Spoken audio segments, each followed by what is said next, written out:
ಮಹಾರಾಷ್ಟ್ರದ ಮುಂಬೈನಲ್ಲೊಂದು ಕುಟುಂಬ ವಿಭಿನ್ನ ರೀತಿಯಲ್ಲಿ ಮಗನ ಸಾಧನೆಯನ್ನು ಸಂಭ್ರಮಿಸಿ ಎಲ್ಲರ ಗಮನ ಸೆಳೆದಿದೆ.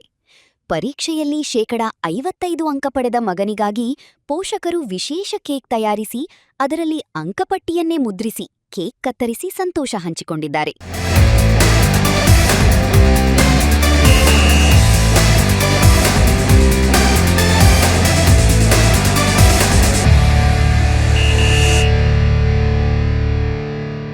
ಇಂದಿನ ಸ್ಪರ್ಧಾತ್ಮಕ ಯುಗದಲ್ಲಿ ಮಕ್ಕಳ ಮೇಲೆ ಹೆಚ್ಚಿನ ಅಂಕಗಳ ಒತ್ತಡ ಹೇರುವ ಪೋಷಕರ ನಡುವೆ ಮಗನ ಸಣ್ಣ ಸಾಧನೆಯನ್ನು ಗೌರವಿಸಿದ ಈ ನಡೆ ಸಾಮಾಜಿಕ ಜಾಲತಾಣಗಳಲ್ಲಿ ಭಾರಿ ಮೆಚ್ಚುಗೆ ಗಳಿಸಿದೆ.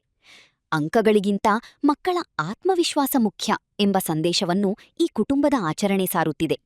ಈ ವಿಡಿಯೋ ಇದೀಗ ಸೋಷಿಯಲ್ ಮೀಡಿಯಾದಲ್ಲಿ ವೈರಲ್ ಆಗಿದೆ.